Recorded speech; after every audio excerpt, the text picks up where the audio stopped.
नमस्कार मित्रों, आप सभी का हमारे चैनल पर हृदय से स्वागत है। आज हम आपके लिए एक ऐसी पवित्र और मन को छू लेने वाली कथा लेकर उपस्थित हुए हैं जो एक सामान्य किसान की असाधारण भक्ति और अटूट विश्वास का प्रमाण है। यह कहानी समर्पण, त्याग और ईश्वर की उस अनंत कृपा की है जो सच्चे भक्त के जीवन में किसी न किसी रूप में अवश्य प्रकट होती है। कहा जाता है कि जब किसी के मन में श्रद्धा अटल हो जाती है तब स्वयं भगवान भी उसकी रक्षा और मार्गदर्शन के लिए आगे बढ़ आते हैं। आज की यह कथा उसी दिव्य सत्य को उजागर करती है, इसलिए अंत तक हमारे साथ जुड़े रहिए। एक बार एक गांव था, नाम था श्यामपुर। यह गांव पवित्र धारा नदी के किनारे बसा हुआ था। यहां के लोग बेहद सरल, मेहनती और शांत स्वभाव के थे। उनका जीवन खेतीबाड़ी पर आधारित था और उनके हृदय में भगवान के प्रति गहरी आस्था बसती थी। इसी गांव में एक परिश्रमी किसान रहता था, धर्मपाल। धर्मपाल आम किसानों जैसा दिखता जरूर था, लेकिन उसका मन अत्यंत पवित्र और ईमानदार था। वह भगवान का अपार भक्त था और किसी भी परिस्थिति में सत्य और धर्म के मार्ग से नहीं हटता था। उसकी आयु लगभग 40 वर्ष रही होगी। वर्षों की मेहनत से उसका शरीर मजबूत हो गया था और उसके चेहरे पर एक अद्भुत शांति और संतोष झलकता था। धर्मपाल के पास जमीन तो बहुत अधिक नहीं थी, बस उतनी कि वह और उसका छोटा सा परिवार सम्मान से जीवन यापन कर सके। उसके परिवार में उसकी पत्नी गौरी, 10 वर्षीय बेटा राजू और 7 साल की बेटी रोशनी थी। यह परिवार भी उसकी तरह सादगी और धार्मिकता से पूर्ण था। चाहे फसल अच्छी हो या खराब, उनके चेहरे पर शिकायत की कोई रेखा नहीं होती थी। वे हर परिस्थिति में भगवान का धन्यवाद करना नहीं भूलते थे। धर्मपाल हर सुबह सूर्योदय से पहले जाग जाता था। वह धारा नदी में स्नान करके सूर्यदेव को अर्घ्य चढ़ाता और फिर गांव के छोटे मंदिर में जाकर भगवान विष्णु की पूजा अर्चना करता था। पूजा के बाद ही वह अपने खेतों की ओर निकल पड़ता था। उसका मानना था कि धरती, फसल, परिवार और जीवन सब कुछ ईश्वर का दिया हुआ है और वह केवल एक रखवाला है जिसे अपनी सेवा पूरी निष्ठा से निभानी चाहिए। उस वर्ष गांव में सब कुछ सुचारू रूप से चल रहा था। वर्षा समय पर हुई थी और खेतों में लहलहाती फसलें किसी उत्सव की तरह चमक रही थीं। धर्मपाल के खेत में गेहूं की बालियां ऐसी खड़ी थीं जैसे किसी ने खेत में सोना बो दिया हो। इन्हें देखकर उसका हृदय गर्व और खुशी से भर जाता था। वह सोचता, इस बार की फसल शानदार होगी। रोशनी को मैं शहर से नया जोड़ा दिलाऊंगा और राजू के लिए एक बड़ी रंग बिरंगी पतंग लेकर आऊंगा। लेकिन जीवन हमेशा वैसा नहीं चलता जैसा मनुष्य सोचता है। कई बार किस्मत कुछ ऐसी परीक्षाएं ले लेती है जो उसके धैर्य और विश्वास की कसौटी बन जाती है। लेकिन नियति जैसे कोई और ही अध्याय खोलना चाहती थी। जब खेतों की बालियां पकने को थीं और किसानों के मन में खुशियों के दीप जलने लगे थे, अचानक मौसम जैसे रूठ गया। आसमान में काली भारी बादलों की भीड़ उमड़ आई। गांव वालों ने सोचा कि शायद हल्की बूंदाबांदी होगी जिससे फसल को ही फायदा होगा, पर किस्मत ने ऐसा करवट बदला कि किसी ने कल्पना तक नहीं की थी। तेज गर्जना, लगातार चमकती बिजली और अचानक आसमान फटने जैसा तूफानी पानी, मानो बादलों के दरवाजे खुल गए हों। देखते ही देखते बारिश अपनी पूरी ताकत से धरती पर टूट पड़ी और उसके साथ साथ बर्फ जैसे कठोर ओले गिरने लगे। किसान हताश और भयभीत अपनी बची खुची उम्मीदों के साथ खेतों की ओर भागे, पर प्रकृति की इस क्रूर मार के आगे वे पूरी तरह असहाय थे। महीनों की मेहनत, उनके सपने, उनकी उम्मीदें, सब कुछ उनके सामने टूटते और मिट्टी में मिलते जा रहे थे। ओलों की चोट से गेहूं की बालियां टूटकर बिखर गईं, खेत पूरा पानी से भर गया और खड़ी फसलें चिथड़ों की तरह धरती से चिपक गईं। यह तबाही 3 घंटे तक लगातार चलती रही और जब बादल शांत हुए तो गांव का हर कोना बर्बादी से भरा पड़ा था। धर्मपाल अपने सुनसान पड़े खेत के बीच खड़ा था। जिस धरती को उसने प्रेम से सींचा था वह आज उजड़ी पड़ी थी। उसकी आंखों से बहते आंसू उस दर्द को बयां कर रहे थे जो शब्दों में बयान नहीं हो सकता। पूरे गांव का हाल भी ऐसा ही था। हर किसान टूटा हुआ, हर घर निराशा में डूबा हुआ। कई घरों में चूल्हा जलना मुश्किल हो गया था। बच्चों की भूख से कराहती आवाजें और बड़ों की संवेदनहीन चुप्पी माहौल को और भारी बना रही थी। उस रात धर्मपाल को नींद नहीं आई। वह अपने घर की चौखट पर बैठा अंधेरी रात में टिमटिमाते आकाश को देखता रहा। उसके मन में सवालों की आंधी थी। हे प्रभु, मैंने हमेशा आपका नाम लिया, आपका रास्ता अपनाया, फिर मेरे हिस्से में यह कष्ट क्यों? मेरी भक्ति में कमी कहां थी? तभी उसकी पत्नी गौरी चुपचाप उसके पास आई और उसके कंधे पर हाथ रखकर बोली, स्वामी, मन टूटने मत दीजिए। भगवान का हर फैसला किसी न किसी भलाई की ओर ले जाता है। पर उसके शब्दों में जो सुकून था वह धर्मपाल के अंदर उतर नहीं पा रहा था। उसने कांपती आवाज में कहा, गौरी, जब सब कुछ उजड़ जाए तो हिम्मत कैसे टिके? अब बच्चों को भोजन कैसे मिलेगा? कर्ज कैसे चुकाया जाएगा? गौरी ने उसे ढांढस बंधाया। जिस ईश्वर ने हमें आज तक थामे रखा वह आगे भी अवश्य मार्ग देगा। उसके शब्दों ने धर्मपाल के मन में हल्की सी रोशनी तो जगाई, लेकिन भीतर की बेचैनी अब भी शांत नहीं हुई। उसे लग रहा था कि जैसे उसकी आस्था की अग्नि परीक्षा ली जा रही है। अगले कुछ दिन बहुत कठिनाई से गुजरे। गांव में खाने पीने की किल्लत बढ़ने लगी। धर्मपाल के घर में बचा थोड़ा अनाज भी अब खत्म होने के करीब था। इसी बीच गांव के मुखिया ने एक सभा बुलाई। सभी किसान वहां जमा हुए। मुखिया ने गंभीर स्वर में कहा, भाइयों, इस विपत्ति से निकलने के लिए हमें एकजुट होना होगा। लगता है हमें राजा से सहायता मांगनी पड़ेगी। कुछ लोगों ने यह सुनकर राहत की सांस ली, पर कईयों के चेहरे पर निराशा और गहरी चिंता साफ झलक रही थी। एक बुजुर्ग किसान बोला, राजा साहब तक पहुंचना आसान नहीं। राजधानी दूर है और यह भी नहीं जानते कि वे गरीब किसानों की गुहार सुनेंगे भी या नहीं। लोगों की उम्मीद फिर से टूटने लगी। धर्मपाल भी वहीं बैठा यह सब सुन रहा था, लेकिन उसका मन किसी और दिशा में भटक रहा था। उसे लग रहा था कि इंसानों के दरवाजे खटखटाने से कुछ हासिल नहीं होगा। वास्तविक सहारा तो वही दे सकता है जो इस संसार का अधिपति है, स्वयं ईश्वर। उसी रात उसे एक विचित्र और गहरा सपना आया। उसने खुद को एक घने, भयावह, अनजाने जंगल में भटकते देखा। वह रास्ता खोजने की कोशिश कर रहा था, लेकिन चारों ओर घना अंधेरा और अनिश्चितता थी। उसे लगा शायद वह सदैव इसी अंधकार में फंसा रह जाएगा। तभी दूर से एक चमकदार दिव्य प्रकाश दिखा। वह उस ज्योति की ओर बढ़ा और उसने देखा कि एक विशाल वट वृक्ष के नीचे एक तेजस्वी साधु गहन तपस्या में लीन है। उनकी आभा ऐसी थी मानो चांदनी स्वयं उनके चारों ओर बिखरी हो। धर्मपाल भावुक होकर उनके चरणों में गिर पड़ा और रोते हुए अपनी सारी व्यथा सुनाई। साधु ने धीरे से आंखें खोलीं। उनके चेहरे पर असीम करुणा और शांति थी। मुस्कुराते हुए उन्होंने कहा, पुत्र, चिंता मत करो। हर संकट अपने साथ समाधान भी लेकर आता है। ईश्वर कभी अपने भक्त का हाथ नहीं छोड़ते। साधु के शब्द अब भी केशव के कानों में गूंज रहे थे। इस जंगल से पार पर्वतों की दूसरी ढलान पर एक अत्यंत प्राचीन धाम है जिसे संतोषी माता का मंदिर कहा जाता है। यह स्थान अनगिनत वर्षों से तपस्वियों की साधना का केंद्र रहा है और वहां ऐसी दिव्य शक्ति है जो सच्चे मन से पहुंचने वाले हर यात्री की मनोकामना पूर्ण कर देती है। लेकिन वहां पहुंचना आसान नहीं। मार्ग कठिन भी है और परीक्षाओं से भरा हुआ भी। इतना कहकर वह दिव्य साधु प्रकाश की तरह विलीन हो गए और केशव घबराहट में आंखें खोल बैठा।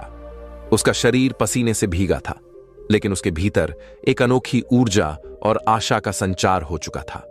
उसे लगा जैसे स्वयं भगवान ने उसे दिशा दिखाई है। वह तुरंत पत्नी राधा को जगाकर सपना बताने लगा। राधा पहले तो भयभीत हो गई, क्योंकि मायावन नाम का यह जंगल वर्षों से अभिशप्त माना जाता था। गांव के लोग कहते थे कि वहां भटकी आत्माएं और हिंसक जानवर घूमते हैं और कोई भी सामान्य मनुष्य वहां कदम रखने तक की हिम्मत नहीं करता। परंतु जब उसने केशव की आंखों में दृढ़ विश्वास देखा, उसकी कांपती परंतु सच्ची आस्था को महसूस किया, तो वह शांत स्वर में बोली, यदि भगवान ने तुम्हें बुलाया है तो अवश्य कोई कारण है। आप जाइए, मैं बच्चों और घर का ध्यान रखूंगी। मां, संतोषी आपकी और पूरे गांव की रक्षा अवश्य करेंगी। अगली सुबह बिना किसी को बताए केशव ने अपनी यात्रा की तैयारी शुरू कर दी। उसने थोड़े सत्तू, थोड़ा पानी और अपनी पुरानी लाठी उठाई। घर से निकलते हुए उसने एक बार पीछे मुड़कर अपने बच्चों को शांत नींद में सोते देखा और दरवाजे पर खड़ी प्रार्थना करती पत्नी को अंतिम बार निहारा। वह मन ही मन भगवान का नाम लेकर मायावन की ओर चल पड़ा। जैसे ही उसने जंगल की सीमा पार की, एक ठंडी कंपी उसके शरीर में दौड़ गई। पेड़ इतने घने थे कि सूर्य की किरणें भी मुश्किल से नीचे उतर पाती थीं। चारों ओर अनजानी आवाजें गूंज रही थीं। कहीं दूर किसी जानवर की गरज, कहीं पत्तों की सरसराहट, कहीं अजीब सी फुसफुसाहट। उसने साधु की बात याद कर साहस जुटाया और आगे बढ़ता गया। कुछ दूरी पर उसे बार बार यह महसूस हुआ कि कोई पीछे पीछे चल रहा है। जब भी वह मुड़कर देखता, उसे कुछ दिखाई नहीं देता, पर वह भय का एहसास उसकी पीठ से चिपका रहता। पेड़ों की छायाएं कभी इंसानी आकृतियों जैसी लगतीं और फिर अचानक गायब हो जातीं। डर उसके भीतर घर करने लगा, लेकिन उसने तुरंत हरि नाम का जाप शुरू कर दिया। जैसे जैसे वह भगवान का स्मरण करता, उसका मन स्थिर होता जाता। अंधेरा घिरने लगा था, इसलिए उसने एक विशाल पेड़ के नीचे रात बिताने का निर्णय लिया। उसने थोड़ा सत्तू खाकर पेट भरा और थकान से चूर होकर आंखें बंद कर लीं, लेकिन नींद उसके पास तक नहीं फटकी। हर थोड़ी देर में कोई गुर्राहट, कोई अजीब सी फुसफुसाहट या पास से सरकते पत्तों की आवाज उसे चौंका देती। तभी अचानक उसे एक मधुर स्त्री स्वर सुनाई दिया। क्या तुम रास्ता भटक गए हो पथिक? केशव चौंक कर उठ बैठा और देखा कि उसके सामने एक अत्यंत सुंदर स्त्री खड़ी थी। उसके वस्त्र चमक रहे थे, चेहरा शांत था और उसके चारों ओर एक मोहक आभा फैली हुई थी। केशव हैरान था, इस भयावह जंगल में यह स्त्री कैसे? स्त्री ने मधुर मुस्कान के साथ कहा, मैं इस वन की रक्षक हूं। तुम्हें असहाय देखकर तुम्हारी सहायता करने आई हूं। बताओ, तुम कहां जाना चाहते हो? केशव ने संतोषी माता के मंदिर की बात बताई। यह सुनते ही वह स्त्री हल्के से हंस पड़ी। अरे, उस मंदिर जैसी कोई जगह नहीं होती, वह तो लोक कथा भर है। तुम व्यर्थ कष्ट सह रहे हो। मेरे साथ चलो। मेरे पास एक सुंदर महल है जहां ना भूख होगी, ना थकान, ना कोई संकट। एक क्षण के लिए केशव का मन डगमगा गया। वह भूखा था, थका था और यह प्रस्ताव आकर्षक लग रहा था, पर अगले ही क्षण उसे अपना उद्देश्य याद आया। गांव वाले, बच्चे, उसकी जिम्मेदारी और ईश्वर पर विश्वास। उसने विनम्रता से कहा, देवी, आपकी दया के लिए आभारी हूं, पर मैं अपनी राह नहीं छोड़ सकता। मेरा लक्ष्य मंदिर तक पहुंचना है। यह सुनते ही उस स्त्री का मोहक चेहरा विकृत होने लगा। उसकी आंखों में दहकती आग उतर आई, आवाज भारी और भयावह हो गई। कुछ ही क्षणों में उसका स्वरूप पूरी तरह बदल गया। वह कोई देवी नहीं, बल्कि एक छल करने वाली दुष्ट आत्मा थी जो यात्रियों को फंसाकर उनका विनाश करती थी। वह गुस्से में चीखी, मूर्ख मनुष्य, तूने मेरा प्रस्ताव ठुकरा दिया। अब तू इस जंगल से जिंदा नहीं बचेगा। उसका भयानक रूप देखकर केशव की रूह कांप उठी, पर उसने हिम्मत नहीं खोई। केशव ने डर और भ्रम के उस क्षण में अपनी आंखें बंद कर लीं और पूर्ण समर्पण के साथ भगवान विष्णु का स्मरण करने लगा। उसकी सांसें तेज थीं, पर मन में वह लगातार एक ही बात दोहरा रहा था, हे प्रियतम प्रभु, मैं आपकी शरण में हूं, मेरी रक्षा कीजिए। जैसे ही उसकी प्रार्थना उसकी आत्मा की गहराई से निकली, उसके चारों ओर अचानक एक उज्जवल शीतल नीला प्रकाश फैलने लगा। वह प्रकाश इतना प्रबल था कि अंधेरे का सारा भार मानो हवा में उड़ गया। उस तेज को देखते ही दुष्ट चुड़ैल भय से कांप उठी और एक कान फाड़ू चीख के साथ धुंध में विलीन हो गई। केशव विस्मित था, पर उसने तुरंत समझ लिया कि यह किसी दिव्य अनुकंपा का परिणाम है। उसकी श्रद्धा पहले से कहीं अधिक दृढ़ हो गई। अब उसे विश्वास था कि चाहे मार्ग कितना ही कठिन क्यों न हो, कोई अदृश्य शक्ति उसके साथ चल रही है। अगले दिन सूरज उगते ही वह फिर अपनी यात्रा पर चल पड़ा। उसका मन हल्का था और कदमों में नई ऊर्जा थी। जंगल का मार्ग पार करते हुए वह घंटों तक चलता रहा, जब तक कि वह एक प्रचंड विस्तृत नदी के तट पर नहीं पहुंच गया। नदी का जल अत्यंत तेज धार के साथ बह रहा था और उसका विस्तार इतना था कि दूसरी ओर क्या है यह साफ समझ भी नहीं आता था। आसपास न नाव थी न पुल। केशव कुछ देर चट्टान पर बैठकर सोचता रहा। क्योंकि इस बाधा को पार किए बिना उसका आगे बढ़ना असंभव था। तभी जल की सतह पर अजीब हलचल हुई और धीरे धीरे एक विशाल मगरमच्छ उभरता हुआ किनारे की ओर बढ़ने लगा। उसका आकार इतना बड़ा था कि केशव का दिल धड़कना ही बंद कर देता। वह घबरा गया और पीछे हटने लगा, लेकिन तब तक मगरमच्छ उसके बिल्कुल पास पहुंच चुका था। लेकिन वह हमलावर नहीं था। वह शांत स्वरों में बोला, एक मनुष्य की आवाज में, घबराओ मत भक्त, मैं इस नदी का रक्षक हूं। तुम्हारी निष्ठा और साहस को देखकर ही मैं तुम्हारे सामने आया हूं। केशव स्तब्ध रह गया। मगरमच्छ का इस प्रकार बोलना किसी चमत्कार से कम नहीं था। वह आगे बोला, मुझे पता है तुम एक पवित्र उद्देश्य के लिए यात्रा कर रहे हो। मैं तुम्हें नदी पार करा सकता हूं, लेकिन पहले तुम्हें मेरे प्रश्न का उत्तर देना होगा। यदि उत्तर सही हुआ तो तुम सुरक्षित आगे बढ़ोगे, और यदि गलत हुआ तो तुम्हारा जीवन यहीं समाप्त हो जाएगा। केशव ने गहरी सांस ली। उसके पास अन्य कोई विकल्प नहीं था। वह बोला, पूछिए, मैं उत्तर देने को तैयार हूं। मगरमच्छ ने पूछा, बताओ, इस संसार में सबसे महान शक्ति क्या है? कुछ देर तक केशव चुप रहा। उसके सामने धन, बल, ज्ञान और सामर्थ्य जैसी कई बातें घूमी, लेकिन फिर उसके हृदय से आवाज आई। वह शांति से बोला, संसार की सबसे बड़ी शक्ति आस्था है, क्योंकि आस्था वह दीपक है जो मनुष्य को असंभव राहों पर भी चलने का साहस देती है। आस्था ही उसे भगवान से जोड़ती है, और आस्था ही वह बल है जिससे मनुष्य दुनिया की सबसे कठिन बाधा भी पार कर सकता है। यह सुनकर नदी रक्षक अत्यंत प्रसन्न हुआ। उसने सम्मानपूर्वक सिर झुकाया और कहा, तुमने सत्य कहा भक्त, आस्था ही सबका आधार है। तुम मेरी परीक्षा में सफल हुए हो। आओ, मेरी पीठ पर बैठ जाओ। केशव सावधानी से मगरमच्छ की चौड़ी पीठ पर बैठा, और वह विशाल प्राणी उसे जल की तेज धार के बीच से सुरक्षित उस पार ले गया। तट पर पहुंचकर केशव ने उसे प्रणाम किया और अपनी यात्रा आगे बढ़ा दी। नदी पार करने के बाद की राह पहले से कहीं अधिक दुरूह थी। अब उसे ऊंचे पत्थरीले पहाड़ों पर चढ़ना था। चट्टानों की सतह चिकनी थी और कई बार उसका पैर फिसलने के कगार पर आ जाता। भूख से उसका शरीर कमजोर पड़ने लगा था और पानी भी खत्म हो चुका था। टांगों में ताकत नहीं बची थी और मन भी टूटने लगा था। एक बिंदु पर वह खुद को एक चट्टान पर ढाता हुआ पाया और उसकी आंखें भर आईं।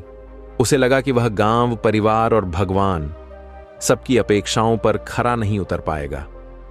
उसी निराशा में उसे मधुर संगीत की धुन सुनाई दी, जैसे कोई वीणा या बांसुरी बज रही हो। उसने सिर उठाया तो दूर एक छोटी सी कुटिया दिखाई दी, जिसके चिमनी से पतला धुआं निकल रहा था। वह किसी तरह उठकर वहां तक पहुंचा।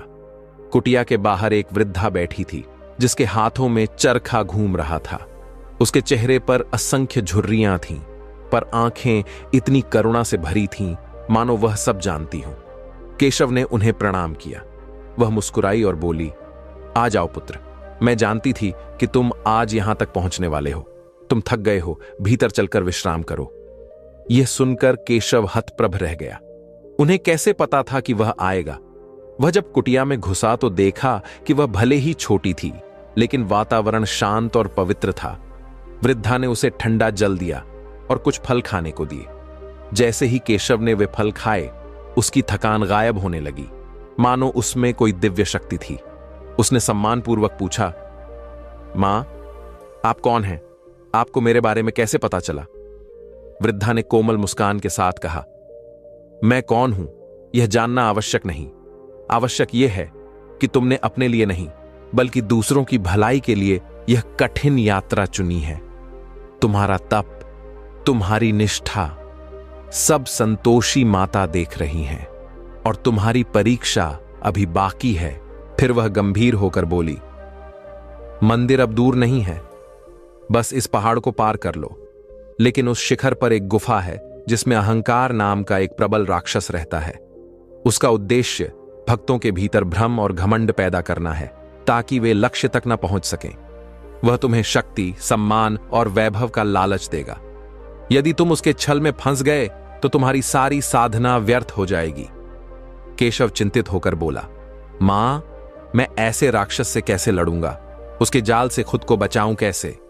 बूढ़ी साध्वी ने अपने थके हुए हाथों से एक छोटा सा दिव्य शंख उठाया और उसे केशव की हथेली पर रखते हुए कहा, पुत्र, जब वह दैत्य तुम्हारे सामने आए तब तुम इसे अत्यंत विनम्रता से बजाना। इसकी पवित्र ध्वनि उसके अहंकार को चीरकर उसकी शक्ति को क्षीण कर देगी। याद रखना, अभिमान को नम्रता ही हराती है। उनके ये शब्द केशव के मन में किसी मंत्र की तरह बस गए। उसने झुककर उनका आशीर्वाद लिया, आभार व्यक्त किया और अपने भीतर एक नई दृढ़ता के साथ आगे की यात्रा शुरू की। अब वह पहले से अधिक शांत पर भीतर से शक्तिशाली महसूस कर रहा था। सामने ऊंचा, कठिन और खतरनाक पहाड़ था। रास्ता इतना संकरा था कि एक गलत कदम उसे हजारों फुट गहरी खाई में गिरा सकता था। फिर भी वह बिना डरे, बिना रुके और बिना पीछे मुड़े लगातार ऊपर चढ़ता रहा। थकान बढ़ती रही, पर उसका संकल्प उससे अधिक प्रबल था और अंततः वह शिखर पर पहुंच गया, जहां उसकी प्रतीक्षा एक रहस्यमयी विशाल गुफा कर रही थी।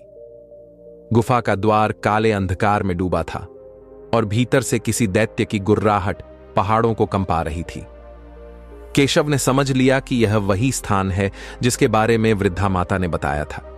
उसने गहरी सांस ली, हृदय में भगवान का स्मरण किया और साहस के साथ भीतर प्रवेश किया।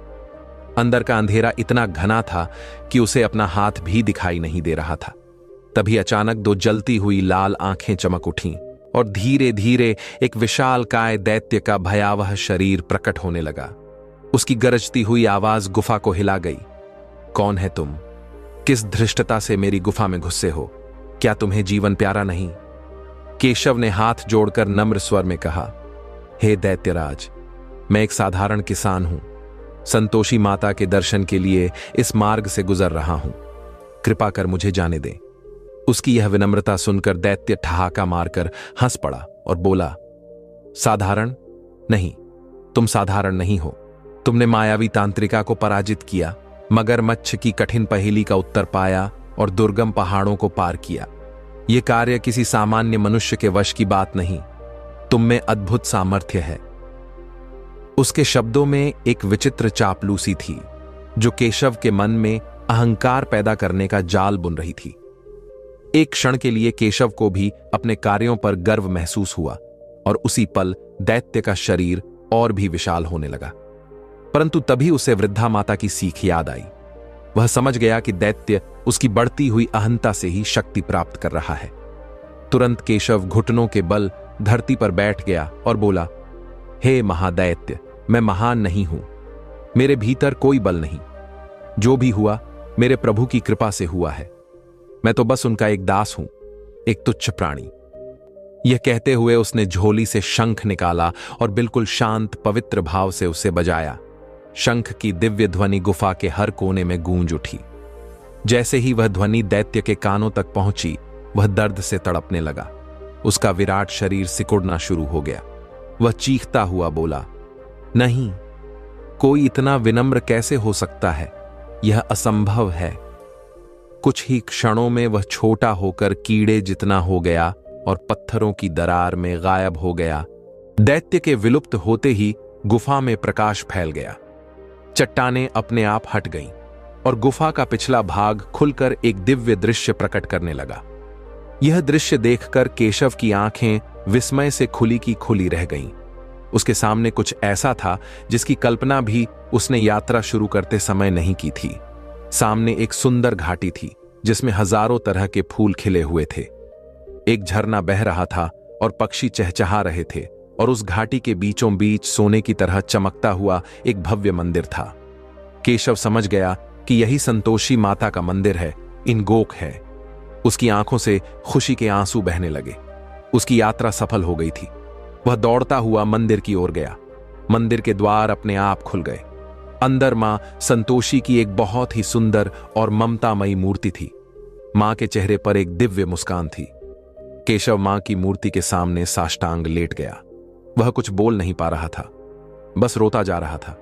उसके आंसू मां के चरणों को धो रहे थे। काफी देर बाद जब वह थोड़ा शांत हुआ तो उसने हाथ जोड़कर प्रार्थना की, हे मां, मेरी भक्ति को स्वीकार करो। मैंने कुछ नहीं किया। जो कुछ भी किया आपने ही मुझसे करवाया। मां, मेरे गांव पर कृपा करो। मेरे गांव वाले भूख और प्यास से तड़प रहे हैं। उनकी फसलों को जीवन दो उनके दुखों को दूर करो मां। उसने अपने लिए कुछ नहीं मांगा, उसने अपने गांव वालों के लिए, सबकी भलाई के लिए प्रार्थना की। तभी मंदिर में एक आकाशवाणी हुई। एक बहुत ही मधुर और शांत आवाज गूंजी, उठो पुत्र केशव, मैं तुम्हारी निस्वार्थ भक्ति और दृढ़ संकल्प से बहुत प्रसन्न हूं। तुमने यह साबित कर दिया है कि सच्ची आस्था और विनम्रता से हर बाधा को पार किया जा सकता है। तुम्हें अब अपने गांव वापस लौट जाना चाहिए। जब तक तुम वहां पहुंचोगे, तुम्हारी और तुम्हारे गांव वालों की सारी समस्याएं दूर हो चुकी होंगी। जाओ और याद रखना, जो दूसरों के लिए जीता है, भगवान हमेशा बाएं था, उसके साथ रहते हैं। आकाशवाणी शांत हो गई। केशव ने मां को प्रणाम किया और मंदिर से बाहर आ गया।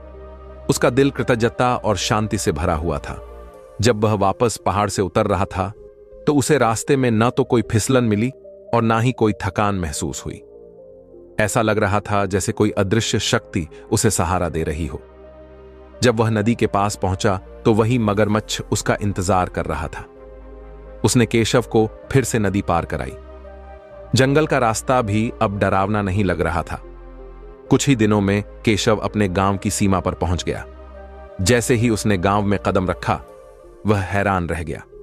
गांव का नजारा पूरी तरह से बदल चुका था। जो खेत कुछ दिन पहले सूखे और उजाड़ पड़े थे, अब भी यह आसरी का चाह के वे अब फिर से हरी भरी फसलों से लहलहा रहे थे। पुण्य नदी पानी से लबालब भरी हुई थी। गांव के लोगों के चेहरों पर फिर से खुशी और रौनक लौट आई थी।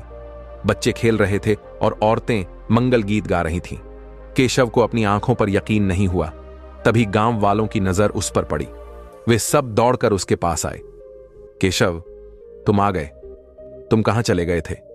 उसकी पत्नी राधा और उसके बच्चे भी दौड़ते हुए आए और उससे लिपट गए। राधा ने रोते हुए कहा, आप कहां थे? हम सब बहुत चिंतित थे। गांव के मुखिया ने आगे आकर कहा, केशव, तुम्हारे जाने के 2 दिन बाद ही गांव में चमत्कार हो गया। आसमान में बादल छा गए और ऐसी सुंदर बारिश हुई जैसी पहले कभी नहीं हुई थी। न ओले गिरे, न तूफान आया। बस धीमी धीमी बारिश होती रही, जिससे सूखी धरती को फिर से जीवन मिल गया। हमारी फसलें रातों रात फिर से हरी भरी हो गईं। यह सब किसी चमत्कार से कम नहीं है। केशव मुस्कुराया। वह समझ गया कि यह सब मां संतोषी की कृपा है। उसने गांव वालों को अपनी पूरी यात्रा के बारे में बताया। उसने बताया कि कैसे उसने मायावी चुड़ैल का सामना किया, कैसे मगरमच्छ के सवाल का जवाब दिया और कैसे अहंकार राक्षस को हराया। सब लोग उसकी कहानी सुनकर दंग रह गए। उन्होंने महसूस किया कि यह केशव की सच्ची भक्ति और निस्वार्थ प्रार्थना का ही फल था, जिसने पूरे गांव को बचा लिया। गांव के मुखिया ने हाथ जोड़कर केशव से माफी मांगी, क्योंकि वह उन लोगों में से था जो केशव की भक्ति का मजाक उड़ाते थे। उस दिन के बाद नागपुर गांव में सब कुछ बदल गया। लोगों की आस्था भगवान में और भी गहरी हो गई। वे समझ गए कि भगवान की परीक्षा में धैर्य और विश्वास रखना कितना जरूरी है। उन्होंने केशव को अपना गुरु मान लिया, लेकिन केशव पहले जैसा ही रहा। उसमें जरा भी अहंकार नहीं आया। वह अब भी हर सुबह पुण्य नदी में स्नान करता, मंदिर में पूजा करता और फिर अपने खेतों में काम करने चला जाता। वह लोगों को सिखाता कि सच्ची भक्ति किसी मंदिर तक पहुंचने में नहीं, बल्कि अपने कर्मों को सच्चाई और ईमानदारी से करने में है। सच्ची भक्ति दूसरों की मदद करने में है और सबसे बड़ी शक्ति विनम्रता में है। नागपुर गांव फिर कभी किसी बड़ी आपदा का शिकार नहीं हुआ। वह गांव हमेशा खुशहाल और समृद्ध रहा, क्योंकि उस गांव के लोगों ने आस्था, विनम्रता और निस्वार्थ सेवा का असली मतलब सीख लिया था। और यह सब संभव हुआ था एक साधारण से किसान केशव की अटूट भक्ति के कारण। केशव की कहानी पीढ़ियों तक सुनाई जाती रही।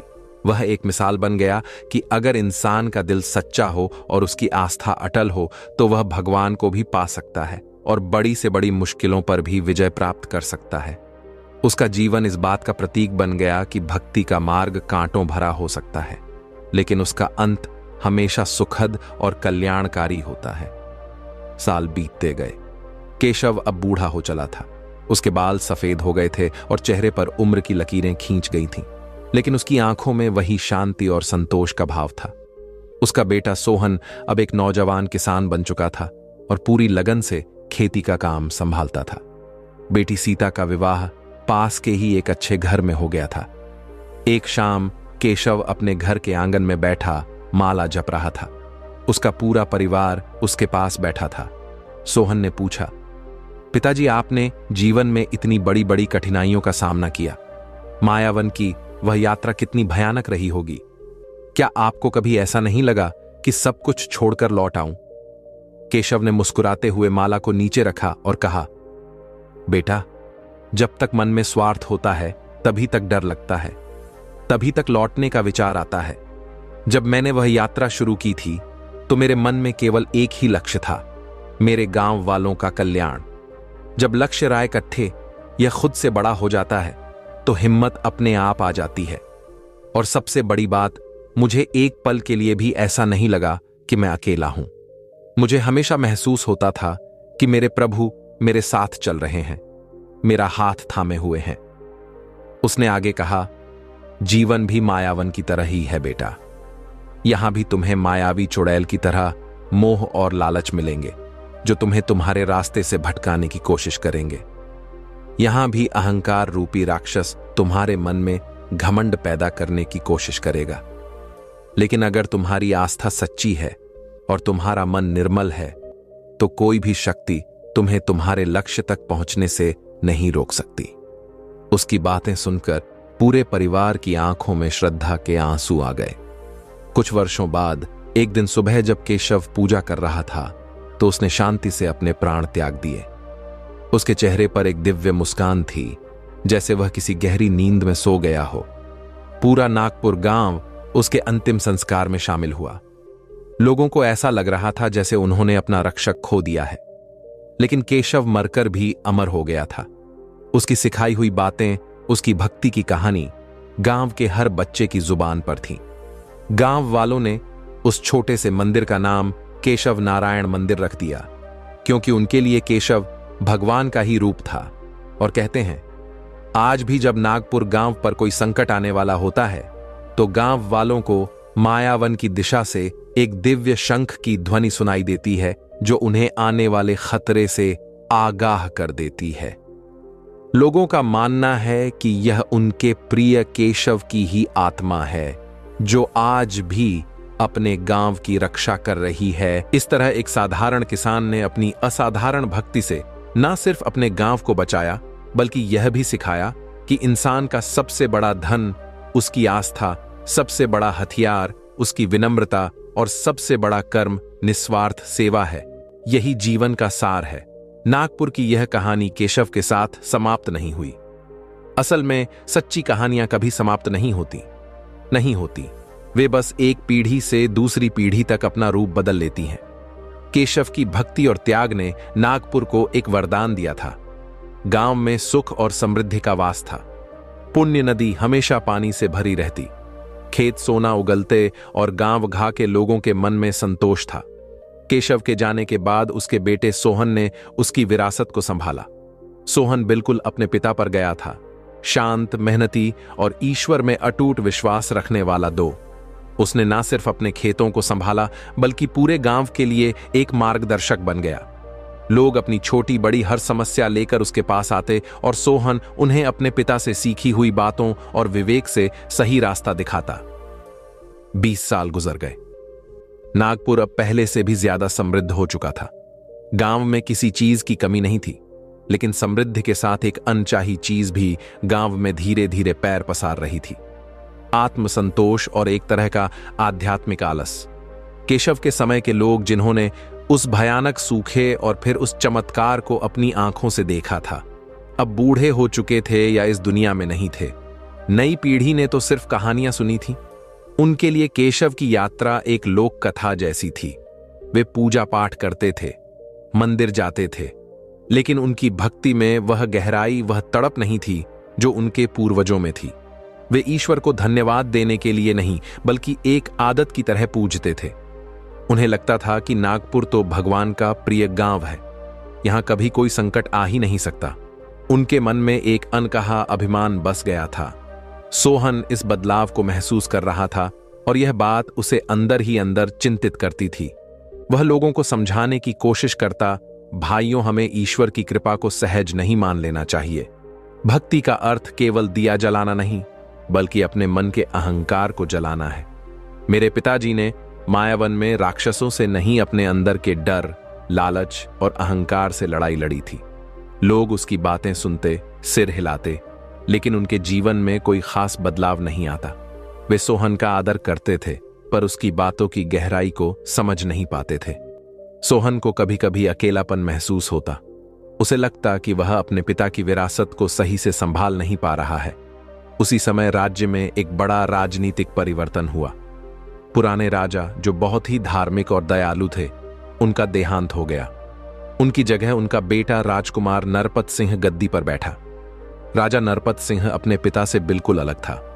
वह युवा, त्वाकांक्षी और बहुत ही यथार्थवादी था। वह धर्म और आस्था को एक हद तक ही मानता था।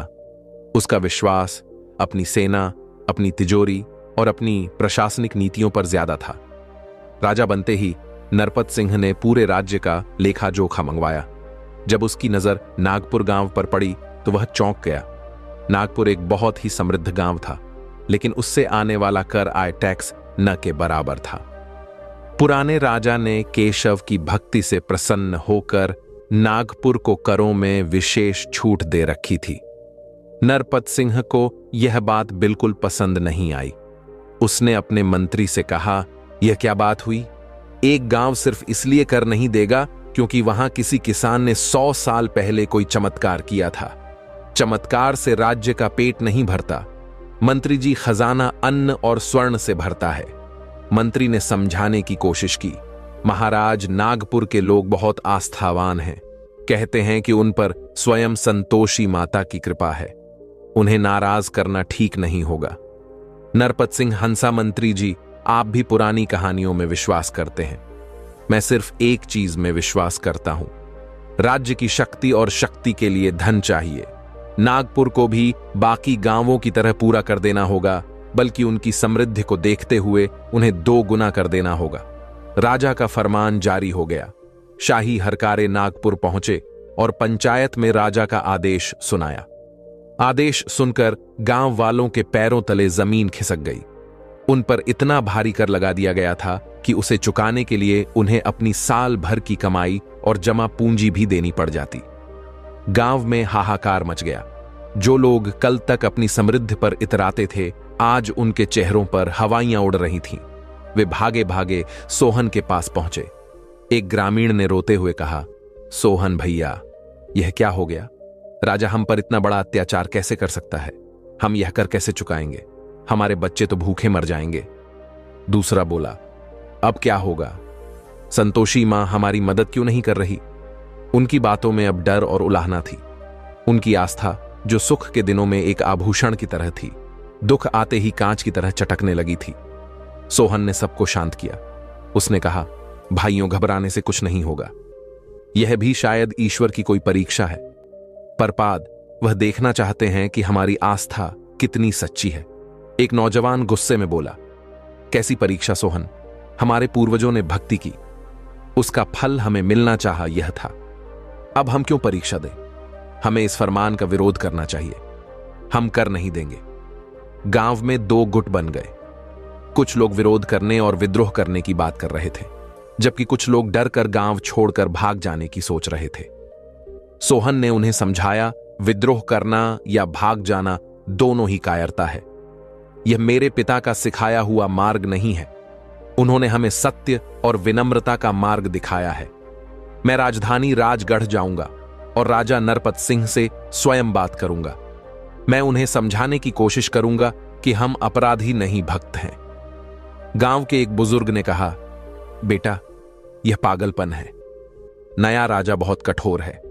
वह तुम्हारी बात नहीं सुनेगा। कहीं ऐसा ना हो कि वह तुम्हें बंदी बना ले। सोहन ने दृढ़ता से कहा, जो भी परिणाम हो मुझे स्वीकार है, लेकिन मैं अन्याय के सामने बिना प्रयास किए घुटने नहीं टेकूंगा। सत्य के मार्ग पर चलने वाले का साथ स्वयं ईश्वर देते हैं। आप सब बस गांव में रहकर प्रार्थना कीजिए और अपनी हिम्मत बनाए रखिए। गांव वाले अनछा से मान गए।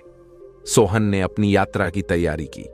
इस बार उसे किसी मायावन से नहीं गुजरना था, लेकिन वह जानता था कि राजधानी राजगढ़ किसी मायावन से कम नहीं है, जहां हर कदम पर छल, कपट और लालच के जाल बिछे हैं। उसने अपने पिता की तस्वीर को प्रणाम किया, अपनी पत्नी और बच्चों से विदा ली और राजगढ़ की ओर चल पड़ा। कई दिनों की यात्रा के बाद सोहन राजगढ़ पहुंचा। शहर की चकाचौंध देखकर वह हैरान रह गया। ऊंची इमारतें, भीड़भाड़ वाले बाजार और शान शौकत से घूमते सैनिक। यहां का जीवन नागपुर से बिल्कुल अलग था। यहां लोगों की आंखों में संतोष नहीं, बल्कि एक अजीब सी दौड़ और बेचैनी थी। राजमहल पहुंचना ही एक बड़ी चुनौती थी। पहरेदारों ने उसे एक साधारण किसान समझकर अंदर जाने से रोक दिया। सोहन ने बहुत विनती की, लेकिन उन्होंने एक न सुनी। वह कई दिनों तक महल के बाहर ही खड़ा रहा, इस उम्मीद में कि शायद कोई अधिकारी उस पर तरस खाकर उसकी बात सुन ले। एक दिन एक मंत्री की नजर उस पर पड़ी। मंत्री थोड़ा लालची किस्म का था। उसने सोहन को अपने पास बुलाया और पूछा, तुम कौन हो और रोज यहां क्यों खड़े रहते हो? सोहन ने उसे अपनी पूरी कहानी बताई और राजा से मिलने की अपनी इच्छा जाहिर की। मंत्री मुस्कुराया और धीरे से बोला, राजा से मिलना इतना आसान नहीं है किसान, लेकिन मैं तुम्हारा नई मदद कर सकता हूं। बस तुम्हें मेरी सेवा करनी होगी। सेवा का मतलब सोहन समझ गया था। मंत्री रिश्वत मांग रहा था।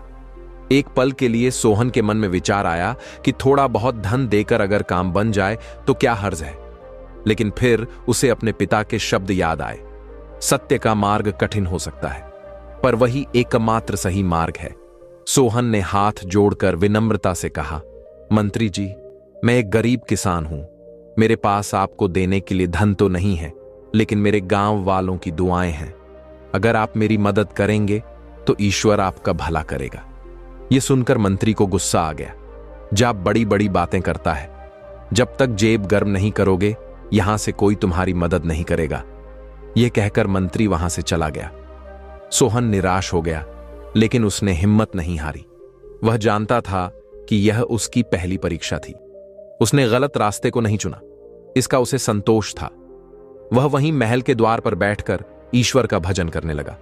उसकी आवाज में दर्द और सच्चाई थी। आते जाते लोग रुककर उसका भजन सुनने लगते। धीरे धीरे यह बात पूरे शहर में फैल गई कि एक किसान महल के बाहर बैठकर बहुत सुंदर भजन गाता है और राजा से मिलना चाहता है। यह बात उड़ते उड़ते रानी के कानों तक भी पहुंची। रानी बहुत दयालु और धार्मिक स्त्री थी।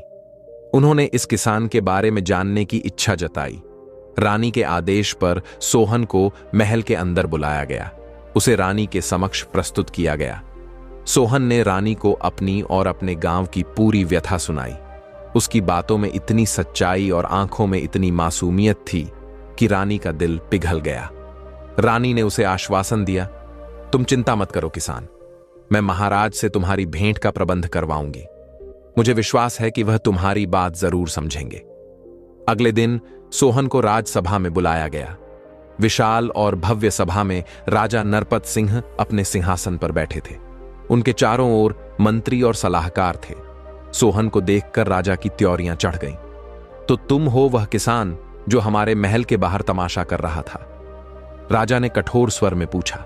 सोहन ने हाथ जोड़कर कहा, महाराज, मैं तमाशा नहीं कर रहा था। मैं तो बस अपने ईश्वर को पुकार रहा था ताकि वह था।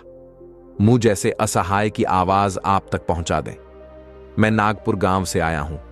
फिर सोहन ने राजा को नागपुर के इतिहास, अपने पिता केशव की कहानी और गांव वालों की आस्था के बारे में बताया।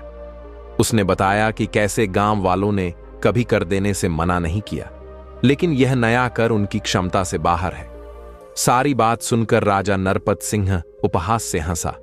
किसान, तुम्हारी कहानी बहुत दिलचस्प है, लेकिन मैं कहानियों पर राज नहीं करता, मैं तथ्यों पर राज करता हूं।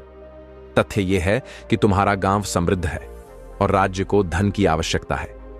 तुम्हारे पिता ने क्या किया, इससे मुझे कोई लेना देना नहीं है।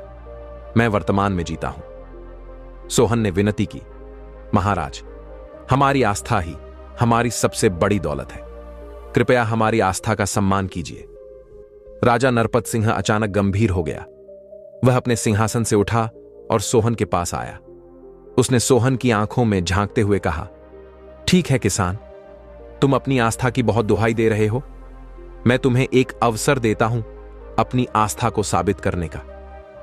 अगर तुम्हारी प्रार्थनाओं में और तुम्हारे ईश्वर में वाकई कोई शक्ति है तो तुम्हें एक चमत्कार करके दिखाना होगा। सभा में सन्नाटा छा गया। राजा उसे लेकर सभा से बाहर महल के एक पिछवाड़े के बगीचे में गया। वह बगीचा पूरी तरह से उजाड़ और बंजर था। जमीन सूखी और पथरीली थी और उसमें लगे सारे पेड़ पौधे ठूंठ बन चुके थे। कहते हैं कि कई साल पहले उस जमीन पर किसी ने श्राप दे दिया था। तब से वहां घास का एक तिनका भी नहीं उगा था। राजा ने उस बंजर जमीन की ओर इशारा करते हुए कहा, यह मेरे महल का शापित बगीचा है। मैं तुम्हें 7 दिन का समय देता हूं। अगर 7 दिनों के अंदर तुमने अपनी आस्था के बल पर इस बंजर जमीन को फिर से हरा भरा कर दिया तो मैं न सिर्फ तुम्हारे गांव का सारा कर माफ कर दूंगा बल्कि उसे हमेशा के लिए कर मुक्त घोषित कर दूंगा। लेकिन अगर तुम ऐसा नहीं कर पाए तो तुम्हारे गांव का कर 3 गुना कर दिया जाएगा और तुम्हें जीवन भर के लिए कारागार में डाल दिया जाएगा। यह सुनकर सभी दरबारी कांप उठे। यह एक असंभव शर्त थी। सोहन जानता था कि राजा उसकी आस्था का मजाक उड़ा रहा है और उसे अपमानित करके भेजना चाहता है। लेकिन सोहन के पास कोई विकल्प नहीं था। उसने एक पल के लिए अपनी आंखें बंद की, अपने पिता और संतोषी मां को याद किया और फिर आंखें खोलकर पूरी दृढ़ता से कहा, महाराज, मुझे आपकी शर्त स्वीकार है। राधा, जा और दरबारी उसे अकेला छोड़कर चले गए। सोहन अब उस बंजर जमीन पर अकेला खड़ा था। उसने जमीन को देखा। वह सचमुच मृत लग रही थी। उसने एक गहरी सांस ली। उसके पिता को मायावन में राक्षसों का सामना करना पड़ा था। उसे यहां इस बंजर जमीन और राजा के अहंकार का सामना करना था। उसने तय किया कि वह सिर्फ बैठकर चमत्कार का इंतजार नहीं करेगा। उसके पिता ने उसे सिखाया था कि आस्था का अर्थ कर्महीन होना नहीं है।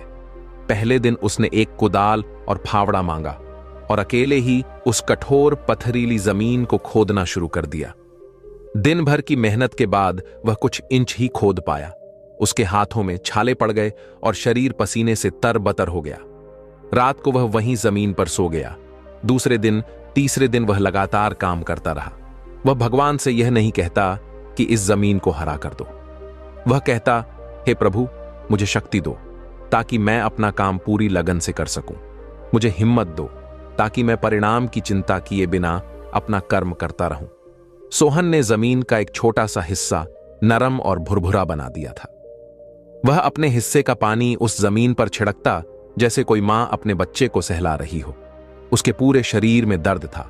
उसके हाथ लहूलुहान थे, लेकिन उसके चेहरे पर थकान नहीं, एक अजीब सा संतोष था। चौथे दिन राजा नरपत सिंह खुद बगीचे में आया, ये देखने कि क्या हो रहा है। उसने देखा कि सोहन पसीने से लथपथ मिट्टी से सना हुआ जमीन को तैयार करने में लगा है। राजा को उस पर थोड़ी दया आई, लेकिन उसका अहंकार उसे कुछ भी कहने से रोक रहा था।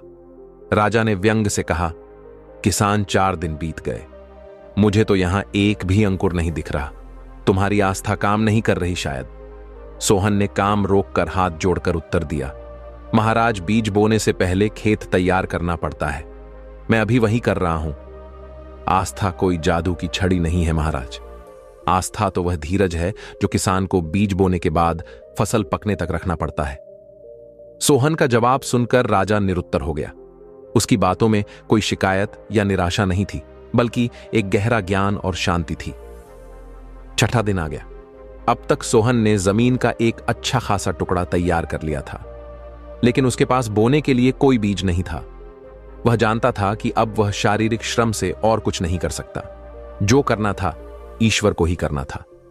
उस शाम वह उस तैयार की हुई जमीन के बीचों बीच बैठ गया। उसने आंखें बंद कर लीं और ध्यान में डूब गया। वह किसी चीज की मांग नहीं कर रहा था। वह बस ईश्वर के प्रति अपनी कृतज्ञता व्यक्त कर रहा था। वह मन ही मन कह रहा था, हे प्रभु, आपने मुझे यह अवसर दिया, इसके लिए धन्यवाद। आपने मुझे 6 दिन तक काम करने की शक्ति दी, इसके लिए धन्यवाद। कल का परिणाम चाहे जो भी हो, मुझे स्वीकार होगा। मैं हार या जीत आपके चरणों में समर्पित करता हूं। वह पूरी रात उसी तरह ध्यान में बैठा रहा। उसके मन से हार का डर और जीत की इच्छा दोनों निकल चुके थे। वह एक ऐसी अवस्था में पहुंच गया था जहां सिर्फ शांति और समर्पण था। 7वां और अंतिम दिन सुबह सुबह राजा नरपत सिंह अपने मंत्रियों और पूरी सभा के साथ बगीचे में पहुंचा। वह सोहन को सजा सुनाने के लिए तैयार था। उसने देखा कि सोहन अभी भी आंखें बंद किए ध्यान में बैठा है और जमीन वैसी की वैसी ही बंजर है। राजा ने एक विजय मुस्कान के साथ कहा, किसान, तुम्हारा समय समाप्त हुआ। तुम्हारी आस्था हार गई और मेरा यथार्थ जीत गया।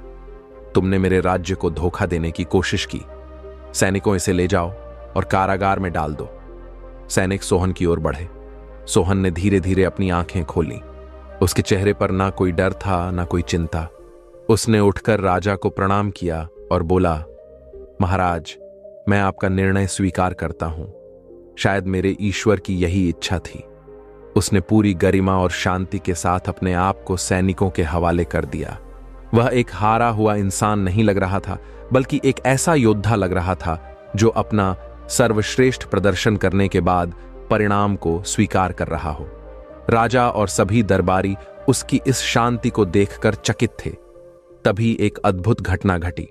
जैसे ही सैनिकों ने सोहन को पकड़कर ले जाना शुरू किया, आसमान में अचानक काले बादल घेर आए। राजगढ़ में महीनों से बारिश नहीं हुई थी, लेकिन उस दिन घनघोर घटाएं छा गईं। ठंडी हवा चलने लगी और फिर बूंदें गिरने लगी। लेकिन यह कोई साधारण बारिश नहीं थी। बारिश केवल उस शापित बगीचे के ऊपर हो रही थी। महल के बाकी सभी हिस्से सूखे थे। सब लोग आश्चर्य से आसमान की ओर देखने लगे। राजा नरपत सिंह की आंखें फटी की फटी रह गईं। धीमी धीमी अमृत जैसी बूंदें उस सूखी प्यासी जमीन पर पड़ रही थीं, जिसे सोहन ने अपनी मेहनत और पसीने से तैयार किया था। और फिर वह चमत्कार हुआ जिसकी किसी ने कल्पना भी नहीं की थी। जैसे ही बारिश की बूंदें उस मिट्टी को छू रही थीं, उसमें से हजारों लाखों हरे हरे अंकुर फूटने लगे। यह सब इतनी तेजी से हो रहा था कि आंखों पर विश्वास करना मुश्किल था। कुछ ही पलों में वह बंजर जमीन, जहां सदियों से घास का एक तिनका नहीं उगा था, एक हरे भरे मखमली गलीचे में बदल गई। छोटे छोटे पौधों पर रंग बिरंगे फूल खिलने लगे। सूखी डालियों में नई पत्तियां आ गईं। पूरा बगीचा जीवन और सुगंध से भर गया। पूरी राजसभा अवाक खड़ी थी। लोगों को अपनी आंखों पर यकीन नहीं हो रहा था। सैनिकों ने सोहन को छोड़ दिया था। वे सब हाथ जोड़कर उस दृश्य को देख रहे थे। राजा नरपत सिंह का अहंकार, उसका यथार्थवाद, उसका सारा ज्ञान उस एक पल में चूर चूर हो गया। वह धीरे धीरे आगे बढ़ा और उस हरी भरी जमीन को छुआ। यह कोई सपना नहीं था, यह हकीकत थी। उसने मुड़कर सोहन को देखा। सोहन शांत भाव से खड़ा था। उसकी आंखों से कृतज्ञता के आंसू बह रहे थे। वह भी उस चमत्कार को देख रहा था जो उसकी नहीं, बल्कि ईश्वर की शक्ति का प्रमाण था। राजा नरपत सिंह दौड़कर सोहन के पास आया और उसके पैरों में गिर पड़ा। मुझे क्षमा कर दो किसान, मुझे क्षमा कर दो। मैं अंधा था। मैं अपनी शक्ति और ज्ञान के घमंड में यह देख ही नहीं पाया कि दुनिया में एक और भी शक्ति है जो इन सबसे कहीं ज्यादा बड़ी है। आज तुमने मुझे हरा दिया। सोहन ने तुरंत राजा को उठाया और हाथ जोड़कर कहा, नहीं महाराज, आप हारे नहीं हैं और मैं जीता नहीं हूं। आज हम दोनों जीते हैं। आज आस्था जीती है। यह चमत्कार मेरी वजह से नहीं, बल्कि उस अटूट विश्वास की वजह से हुआ है जो मेरे पिता ने मुझे विरासत में दिया था। उस दिन के बाद राजा नरपत सिंह पूरी तरह से बदल गया। उसने न सिर्फ नागपुर का सारा कर हमेशा के लिए माफ कर दिया, बल्कि सोहन को अपना गुरु और सलाहकार बना लिया। उसने पूरे राज्य में घोषणा की कि हर किसी को अपनी आस्था का पालन करने का पूरा अधिकार है और राज्य उसमें कोई हस्तक्षेप नहीं करेगा। सोहन जब नागपुर वापस लौटा तो उसका एक नायक की तरह स्वागत हुआ। गांव वालों को जब पूरी कहानी पता चली तो उन्हें अपनी भूल का एहसास हुआ। शाह समझ गए कि आस्था का मतलब केवल बैठकर चमत्कार की उम्मीद करना नहीं है। आस्था का असली मतलब है अपना कर्म पूरी ईमानदारी और लगन से करना और फिर परिणाम को ईश्वर पर छोड़ देना। सोहन की मेहनत और अटूट विश्वास ने उन्हें वह सबक सिखाया था जो वे लगभग भूल चुके थे। नागपुर फिर से खुशहाल हो गया, लेकिन इस बार उनकी खुशी में एक नई गहराई थी, एक नई समझ थी। और सोहन अपने पिता केशव की तरह ही एक साधारण किसान बना रहा, जो अपने खेतों में काम करता और लोगों को सत्य, कर्म और निस्वार्थ भक्ति का मार्ग दिखाता। दोस्तों, ये कहानी हमें सिखाती है कि पहली पीढ़ी की भक्ति चमत्कार को जन्म दे सकती है, लेकिन उस चमत्कार को जीवित रखने के लिए दूसरी पीढ़ी को कर्म और अटूट विश्वास की परीक्षा देनी पड़ती है। सच्ची आस्था कभी भी कर्म से मुंह नहीं मोड़ती। असल में निस्वार्थ भाव से किया गया कर्म ही सबसे बड़ी प्रार्थना है। तो दोस्तों, कैसी लगी आपको ये कहानी? आप हमें कमेंट सेक्शन में जरूर बताना, और अच्छी लगी हो तो इस चैनल को सब्सक्राइब जरूर कर लेना। तो चलिए मिलते हैं ऐसी ही कोई नई कहानी में। तब तक के लिए अपना ख्याल रखें। धन्यवाद।